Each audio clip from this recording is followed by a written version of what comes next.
성경 말씀을 읽어드리겠습니다. 오늘 본문은 시편 55편 1절부터 23절인데 가운데 들어있는 내용은 제가 이제 설교의 설명으로 말씀드리도록 하고 이제 주된 골자로 제가 삼아 드리려고 하는 말씀은 1절과 그리고 끝부분입니다. 그 부분만 제가 읽도록 하겠습니다. 먼저 1절을 읽어드리겠습니다. 하나님이여 내 기도에 귀를 기울이시고 내가 간구할 때에 숨지 마소서. 그리고 이제 그 안에 들어가 있는 내용들은 그렇게 하나님께서 숨어 계신다고 생각할 때 다윗이 당하는 그 고통의 상태가 어떠한가를 쭉 기술해 주는 시의 내용입니다. 그리고 그가 그렇게 힘들어 하다가 마침내 터득하는 내용이 22절인데 22절과 23절을 읽어드리도록 하겠습니다. 내 짐을 여호와께 맡기라. 그가 너를 붙드시고 의인의 요동함을 영원히 허락하지 아니하시리로다. 하나님이여 주께서 그들의 파멸에 웅덩이에 빠지기에 하시리이다. 피를 흘리게 하며 속이는 자들은 그들의 날에 반도 살지 못할 것이나 나는 주를 의지하리이다.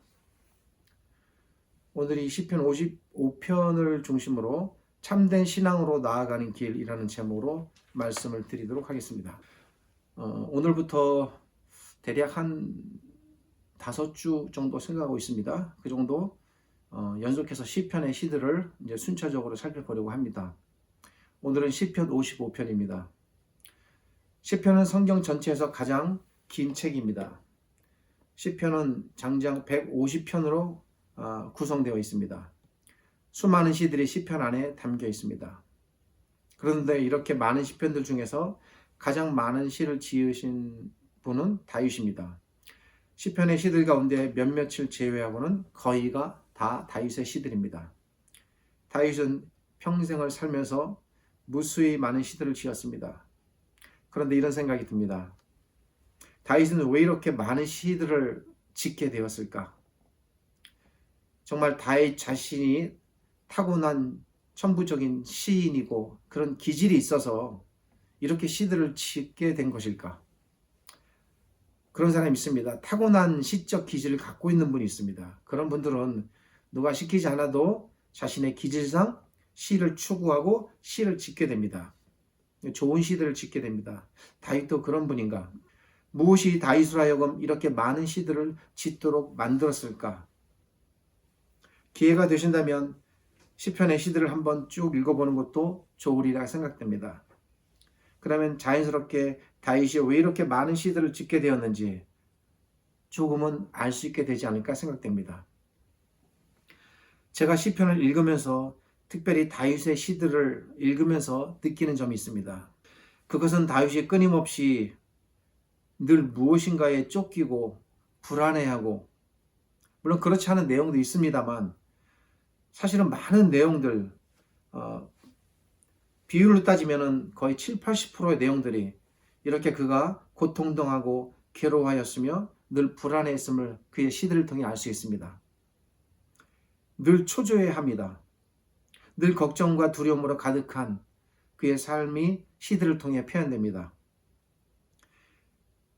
제가 생각할 때 다윗에게는 그의 고통, 그의 두려움이 그로 하여금 그렇게 수많은 시들을 짓게 한 어쩌면 이 힘든 삶의 과정이 오히려 시의 원동력이 되지 않았을까라는 생각이 듭니다. 고통과 두려움과 불안과 초조와 긴장과 괴로움과 안타까움 등등 헤아릴 수 없는 감정의 소용들 속에서 늘 요동치는 거친 삶을 살았습니다.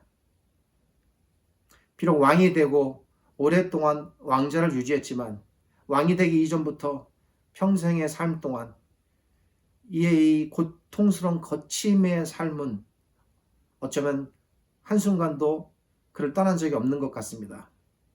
그 고통의 순간순간마다 다윗은 부르짖었고 하나님을 갈망했습니다. 도저히 하나님의 도우심이 아니면 자신의 힘으로는 결코 해낼 수 없다는 사실을 삶을 통해 수없이 고비고비마다 느끼고 또 느꼈습니다. 사무엘 상과 사무엘 하를 한번 읽어보십시오. 다윗의 그런 역경의 삶이 어떻게 펼쳐지는지도 알 수 있습니다.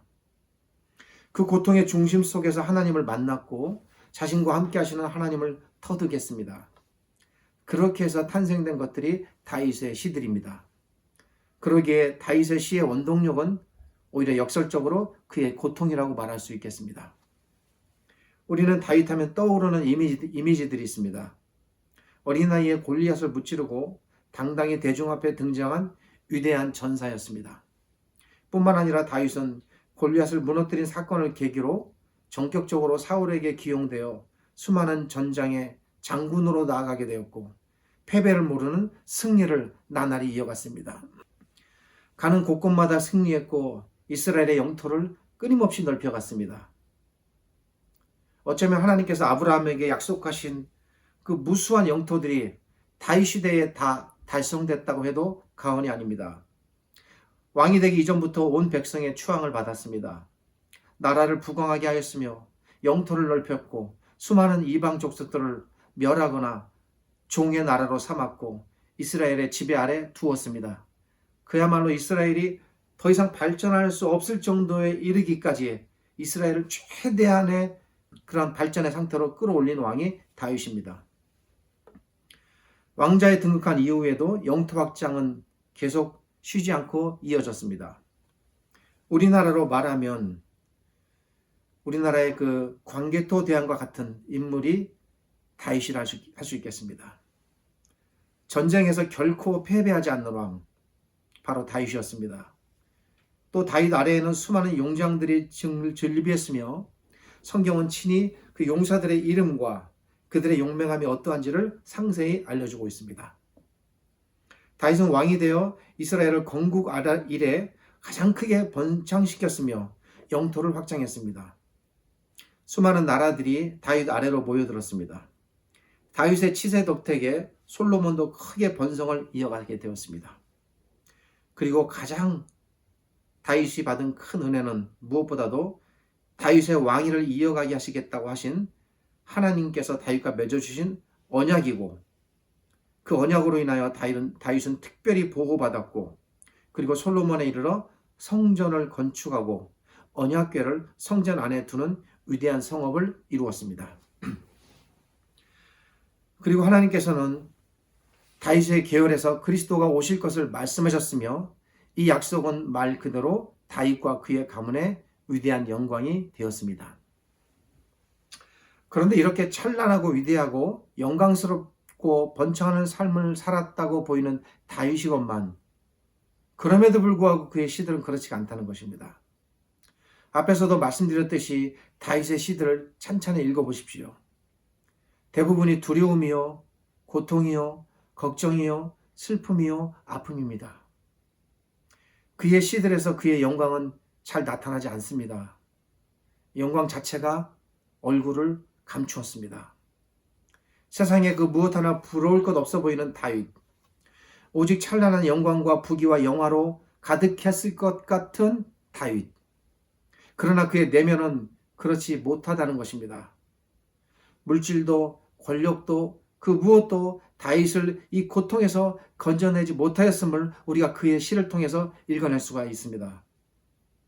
그랬기에 못 가진 것 없이 다 가진 것 같아 보이는 다윗이었지만 그는 여전히 고통 속에 힘들어했고 헤어나지 못하는 자신의 삶을 어쩌지 못했습니다. 오늘 이 시도 그러한 무수한 다윗의 시들 중에 한 편일 뿐입니다. 위대한 믿음의 용사 다윗, 결코 패배를 모르는 전사 다윗, 찬란한 영광으로 한 세대를 풍미하며 살았던 다윗, 그랬던 다윗조차도 자신의 삶에서 스스로 헤어나지를 못하고 한편으로는 이 마음의 고통에 굉장히 찌든 삶을 계속 살아갔다면 여러분 믿으시겠습니까? 왕이 되기 전까지는 그랬다 하면 이해할지 몰라도 왕이 된 이후에도 계속 이 상태가 지속됩니다. 이 시도 분명 다윗이 왕으로 있을 때에 지어진 시입니다. 그런데 도무지 왕의 영광이나 왕의 편안함 같은 것은 느껴지지 않습니다. 읽어보십시오. 제가 앞부분과 뒷부분만 읽었습니다만 가운데 들어있는 내용은 온통 고통과 괴로움의 탄식 소리뿐입니다. 그래서 1절 자체가 이렇게 시작됩니다. 하나님이여 내 기도에 귀를 기울이시고 내가 간구할 때에 숨지 마소서. 여기서 주목해야 할 부분이 숨지 마소서 이 표현입니다. 여러분은 그런 하나님 앞에서의 마음의 상태나 경험해 보신 적 없습니까? 하나님이 나를 외면하시면 어떡하지? 정말 하나님께서 무언가 나에 대하여 굉장한 불쾌감과 안 좋은 마음을 갖고 계시면 어떡하지? 내가 나름 이렇게 산다고 사는데도 이것이 정말 하나님 앞에 옳은 것인가? 여전히 그분은 나로 인하여 힘들어 하시고 나는 뭔가 할 일을 제대로 하지도 못하고 그래서 하나님께서 나에게서 혹시 얼굴을 감추시는 것은 아닌가? 나의 이런 하나님께 대한 마음의 상태를 느끼신 적은 없습니까? 여러분은 다윗이라면 어떤 인물로 생각합니까? 다윗은 언제나 믿음이 뛰어나고 그러니까 여러분은 다윗을 단편적으로만 보는 거예요. 다윗이 골리앗 앞에 나아갔을 때 그가 외친 그 음성, 그 말, 내용 그것이 다윗의 삶 전체에 항상 일관된 신앙으로 나타났을 거라고 생각합니다만 그렇지 않습니다. 신앙은 언제나 파도와 같고 높음이 있고 낮음이 있습니다. 그가 언제나 하나님께 대한 확신으로 가득 찼고 언제나 용기 백배했고 기도할 때는 언제나 응답을 확신했던 인물이라고 생각하십니까? 아닙니다. 그렇다면 이런 시가 나올 수가 없겠죠. 1절을 보십시오. 문제는 다윗이 하나님께조차 불안함을 느꼈다는 거예요. 하나님께조차. 다윗은 하나님에게서조차 마음의 확신을 갖지 못할 정도로 초조했다면 말 다 한 것입니다. 우리가 사람에게 대해서는 불안해하고 초조할 수 있지만 그래도 하나님께 대하여 담대하고 확신 있는 마음을 가지고 있으면 그걸로 충분한 위로와 힘을 얻겠지만 만약 하나님이 나를 그리 대하신다면 그 불안함은 어떻게 해결하겠습니까?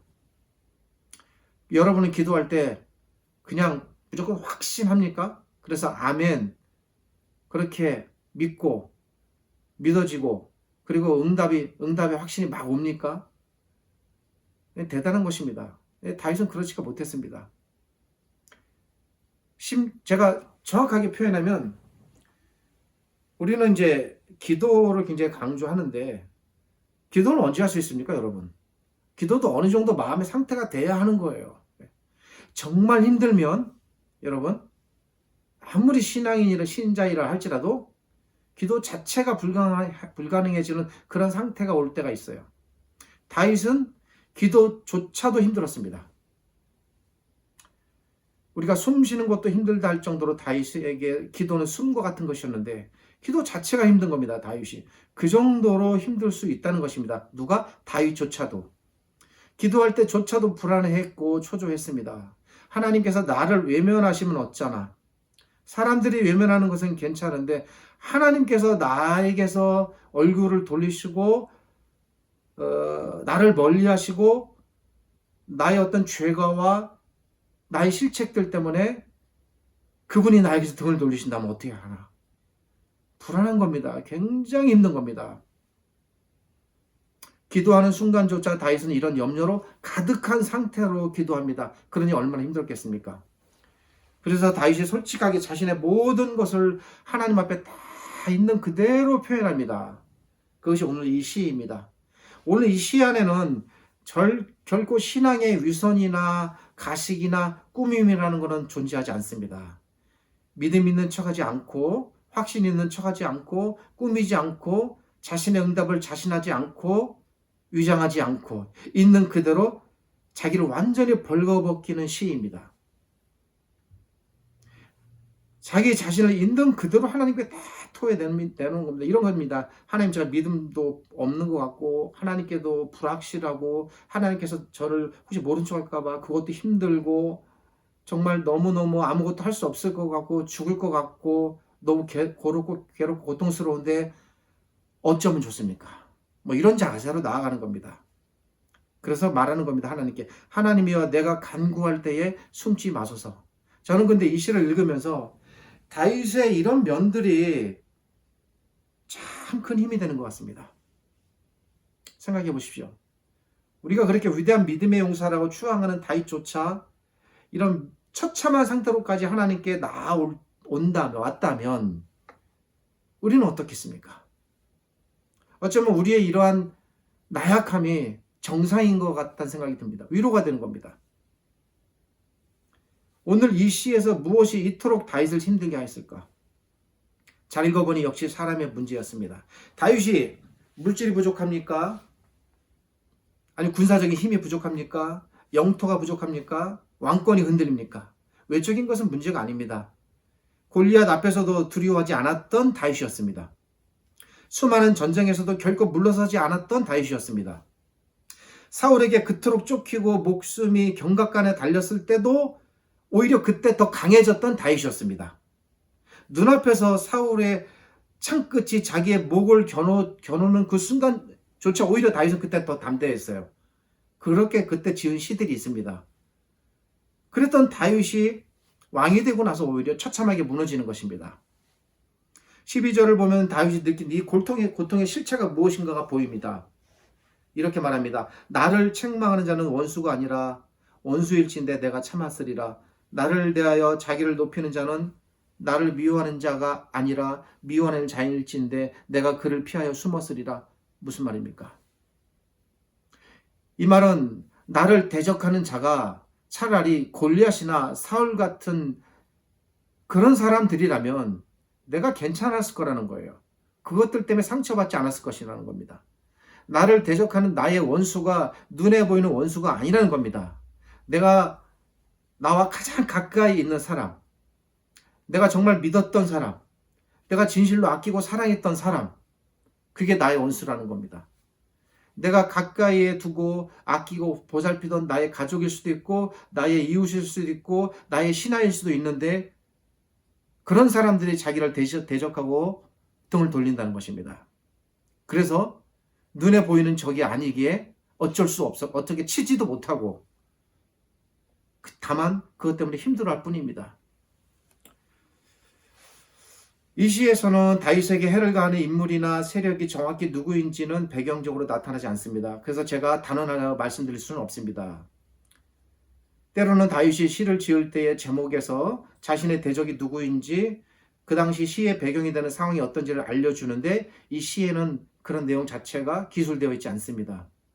어쩌면 다윗이 그 자체를 밝히는 것조차 힘들어했었을지 모른다라는 생각이 듭니다. 그거를 밝히는 것 자체도 감추어야 했고 수치스러워했고 마음 아파하진 않았을까라는 생각이 듭니다. 어느 정도 힘들면 누구에게 옆 사람에게 이야기할 수 있지만 여러분 정말 힘든 문제는 남편이나 아내에게조차도 말하고 싶지 않은 거예요. 말 못합니다. 자식에게도 말 못합니다. 자신만이 안고 있는 문제가 있어요. 다윗은 그 존재를 세상에 드러내는 것 자체가 고통스럽지 않았나라는 생각이 듭니다. 이제 다윗은 자신의 기도를 마칩니다. 이 시는 한편의 시이면서 동시에 기도입니다. 다윗이 하나님께 드립니다. 기도를. 그래서 다윗은 1절에서 내가 간구할 때에 숨지 마소서 이렇게 힘든 마음을 간신히 끄집어내면서 시작한 이 간구의 시를 이 시를 통해 자신의 고통과 아픔을 온통 다 시의 과정을 통해서 쏟아내고 결국 이 문제를 다윗은 하나님께로 가져가게 됩니다. 하나님을 통해 어떻게 해서든 이 문제를 그가 해결하려고 합니다. 그래서 마지막에 이렇게 기도하게 되는 겁니다. 내 짐을 여호와께 맡겨버리라. 다윗이 이렇게 말했을 때, 내 짐 했을 때는 다윗이 이 시를 읽는 그 당시의 백성이나 신하들이나 뭐 다른 사람들을 생각해 두고 그들에게 너희는 여호와의 짐을 맡기라 이렇게 말했을 것 같습니까? 그렇지 않습니다. 여기서 내 짐 할 때 너는 누굽니까? 다윗 자기 자신이에요. 자기가 자기 자신을 향해서 다윗아 너는 너의 짐을 여호와께 맡겨버리라 이렇게 스스로에게 말하는 거예요. 다윗이. 그것을 독자들이 읽을 때는 우리도 하나님 나의 짐을 하나님께 맡겨야 되겠구나 시를 통해서 우리가 공감을 할 수 있겠습니다만 다윗은 사실 자기 자신을 생각하면서 내 짐을 여호와께 맡기라 이렇게 말하는 겁니다. 그러면 하나님께서 너를 붙드시고 뭡니까? 다윗이 하나님께서 나를 붙드시고 의인의 요동함을 영영이 허락지 아니하시리로다. 날 영영이 요동 흔들리지 않게 하시리라. 이렇게 말합니다. 그리고 시의 맨 마지막은 결국 이렇게 결론이 납니다. 나는 주를 의지하리이다. 1절에 어떻게 말했습니까? 하나님, 나에게서 숨지 마소서. 혹시 숨으시는 것은 아닙니까? 라고 시작했던 이 탄식의 기도가 결국 나는 주를 의지하리이다로 맺게 되는 겁니다. 이거 외에는 다윗이 길이 없음을 깨달은 겁니다. 이렇게 한 시대를 살았던 다윗, 위대한 왕이었지만 평생을 쫓아다니는 고통을 결국 떨쳐버릴 수 없었던 다윗. 이제 그 다윗은 잠들었습니다. 그러나 그가 믿고 쫓았던 그 하나님은 여전히 살아계시어 이 시를 통해 우리 곁에 머물러 계십니다. 늘 제가 성경을 전할 때마다 하는 말씀이 있죠. 하나님께서는 하나님의 말씀이 되게 하시어 그 말씀으로 이제 우리에게 말씀하신다는 사실이에요. 다윗이 힘들 때마다 도우셨던 하나님, 다윗이 힘들 때마다 언제나 그의 곁을 떠나지 않고 지키셨던 하나님. 좋은 시도 있어요. 정말 다윗이 하나님을 절실하게 소망하고 흔들리지 않으며 정말 확고한 믿음으로 가득 찬 그런 담대한 기쁨의 시도 있습니다. 그런 시들 중 대표적인 시가 시편 23편입니다. 여호와는 나의 목자시니 나를 부족함이 없게 사망의 음침한 골짜기에서조차도 나를 지키실 것이다. 이런 시도 있습니다. 그렇게 목자가 되시어 친히 다윗을 지키셨던 하나님, 그 하나님께서 지금 여전히 다윗은 떠나갔지만 내가 나의 백성들과 함께 하리라 라는 심정으로 이 시들을 기록하여 우리에게 전해주시는 것입니다. 이제는 이 시가 하나님의 말씀이 되었습니다. 우리가 나의 힘으로 다윗처럼 고통의 짐을 옮길 수 없습니다. 그러나 다윗이 그러했듯이 하나님께서 나의 짐을 옮기실 수 있다는 믿음이 있다면 그 믿음에 대한 기대를 잃지 말도록 제가 당부드립니다. 근데 이게 제가 너무 편하게 말하는 거예요. 사실 이게 거의 불가능에 가까운 일이거든요. 다윗이 고백한 것처럼 여러분도 그 무거운 짐을 여호와께 맡기라 라고 제가 말은 할 수 있지만 이렇게 말하는 저조차도 굉장히 답답하고 사실 이게 앞이 안 보이는 말입니다. 목사라고 해서 당연히 신앙적으로 권면하는 것은 맞지만 권면한다고 다 되는 게 아니거든요. 인생이 그렇게 간단하지 않습니다. 맡긴다? 어떻게 하는 게 맡기는 겁니까? 결코 말처럼 간단하지 않습니다. 수많은 신자들 중에도 자신의 신앙의 끈을 놓아버리고 그리고 극기하는 자기 목숨의 끈까지도 놓아버리는 그런 신자들도 많이 있습니다. 맡긴다고 해도 절대 쉽게 맡겨지지 않을 것입니다. 설사 맡긴다 할지라도 여러분 오늘 맡겨도 내일 비슷한 유형의 어떤 것이 다시 나를 엄습하면 다시 불안해하고 염려하는 것들이 우리들입니다. 우리는 끊임없이 염려하며 끊임없이 불안해하고 끊임없이 흔들리며 살고 있습니다. 앞날의 건강이 염려스럽고 앞날의 나의 경제적 삶이 염려스럽고 앞날의 우리 자녀들의 삶이 염려스럽고 마지막에 내가 어떤 비참한 죽음을 맞을지 않을까라는 걸 생각하면 두렵고 그렇습니다. 바람이 조금만 불어도 부러질 정도로 흔들리는 갈대처럼 어쩌면 우리 마음의 상태가 그렇게 살아가고 있는지 모릅니다. 신자라고 예외가 아닙니다. 우리는 그렇게 나약하고 부족합니다. 다윗도 그러했는데 그 왕의 자리에 있는 분이 우리의 오죽하겠습니까? 그래도 하나님께서 이 말씀으로 기록해 두셨으니 맡겨야 합니다. 맡기려고 힘써야 하고 또 맡기는 길이 무엇인지 사실 제가 말씀드리기 힘듭니다만 맡겨야 합니다. 맡기려고 힘써야 하고 또 맡기는 길이 무엇이며 어떻게 하는 것이 맡기는지는 각자마다 다 틀리니까 각자가 찾아가야 됩니다. 획일적으로 자 여러분에게 이렇게 하십시오. 그러면 맡기는 겁니다. 사실 이게 굉장히 오만한 말입니다. 그러나 그럼에도 불구하고 진정으로 하나님께 우리의 삶이 위탁되지 않으면 우리 인생의 답은 없다고 제가 말씀드릴 수 있습니다. 저 역시 개인적으로 끊임없는 내적 갈등과 고통은 내가 어떻게 사는 것이 하나님 앞에 참되고 이롭게 그분의 가르침에 부응하여 사는 것인가, 어떻게 하는 것이 내가 진정으로 하나님께 나의 삶을 맡겼다라고 표현될 수 있는 그런 삶을 내가 사는 것인가, 끊임없이 고민하지만 해결이 안 됩니다. 내 힘으로 아무것도 할 수 없습니다라고 뭐 겸손한 척해서 하는 말이 아니라 결국은 그렇게 됩니다. 아, 나는 정말 아무것도 할 수 없구나. 스스로 아무것도 의로워질 수 없구나. 결코 이 무거운 영적인 짐, 삶의 짐을 지고 갈 수가 없구나 깨닫는 겁니다. 아마 맡긴다라는 것은 이런 사실들을 깨달음으로부터 시작되지 않을까요? 어느 날 갑자기 내가 나의 짐 하나님께 자 맡기겠습니다 하나님 받으세요 이렇게 맡깁니까? 아니죠. 저 바닥까지 내려가는 과정이 아마 반드시 전제돼야 할 거예요. 뭔가 끊임없이 스스로 해보려고 애써도 안 되는구나. 그리고 결국은 손 드는 겁니다. 하나님께.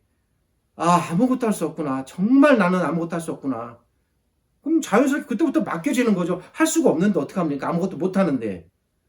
그러니까 맡기는 과정은 내려가는 과정이 먼저 전제되어야 돼요. 필연적인 겁니다. 어쩌면 저도 그 과정 속에 있는 것 같아요. 제 스스로가. 솔직히 말씀드리면 어떻게 하는 것이 나의 짐을 여호와께 맡기는 것인가라는 대한 해답이나 정답은 없습니다. 그러기에 제가 어찌어찌 하라고 말씀드릴 수도 없고 그렇습니다. 왜? 저도 아직 모르기 때문입니다. 다만 저는 그렇게 애쓰고 있습니다만 스스로 여러분도 답을 찾으시기 바랍니다. 스스로 터득하고 스스로 찾지 못한다면 가르쳐 줄 수도 없고 가르쳐 주어도 소용도 없고 귀에도 안 들어옵니다. 그저 듣는 척 예의상 예 감사합니다 할 뿐이지만 마음으로는 움직이지 않습니다. 자기가 스스로 터득하고 움직여야 됩니다. 남의 답이 나의 답이 될 수는 없습니다. 그러나 쉬지 않고 찾아가신다면 답을 찾아가는 것이 그 과정이 우리가 드리는 기도이고 그 과정이 정말 하나님께 나아가는 순례의 길이 될 것이고 그 과정이 참되고 거룩한 단계로 나아가는 과정이 될 것입니다. 제가 드릴 수 있는 말씀은 답은 못 드립니다만 찾아가라고 찾아가도록 노력하시라고 권면은 제가 강력하게 드리고 싶습니다. 그거 시도하지 않으시면 안 됩니다. 그리고 언젠가 마침내 내 짐을 나의 여호와 나의 하나님께 맡기리라. 그러면 그분께서 정말 내 짐을 지실 것이다라는 확고한 확신이 고백으로 와 닿는다면 적어도 이 시 안에서 다윗은 그러한 단계까지 올라갔으니까 그 참 이 시가 우리에게 큰 힘이 되는 시예요. 이 진리를 진정으로 터득할 수만 있다면 여러분은 적어도 오늘보다는 내일이 더 복되고 찬란한 하나님 앞에서의 복되고 거룩한 삶을 살게 될 것입니다. 우리 모두가 이러한 성숙과 거룩의 지점에 언젠가 도달할 수 있기를 간절히 바라는 마음으로 제가 여러분들을 위해 늘 기도하고 하나님의 말씀을 전합니다. 힘들고 지치고 포기하고 싶어도 한 발씩 내딛고 또 내딛으면 언젠가는 오르고자 하는 산의 정상에 도달하게 됩니다. 기도하겠습니다. 하나님 감사합니다. 오늘도 이 말씀으로 다윗의 시를 살펴보았고 이 시를 통해서 우리가 진정으로 나아가야 할 우리 신앙의 방향과 지점이 무엇인가를 돌아보는 시간을 가졌습니다.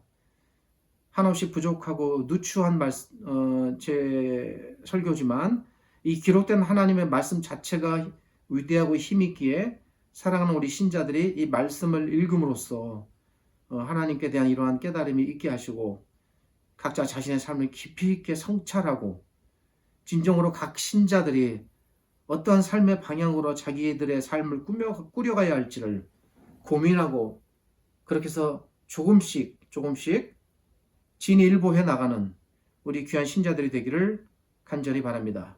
지금은 우리 주님 예수 그리스도의 은혜와 저희를 지극히 사랑하시는 아버지 하나님의 크신 사랑과 오늘도 이 말씀으로 우리에게 위로하시고 함께하시고 복 주시는 성령 하나님의 함께 하심이 오늘 이 말씀을 통하여 진정으로 하나님 앞에 자신의 모든 짐을 맡기고 내려놓기 소망하는 모든 신자들에게 하나님께서 함께 하시고 그 짐을 대신 져주시는 은혜와 복이 가득하시기를 우리 주님 예수 그리스도의 이름으로 축복하며 기도드립니다. 아멘.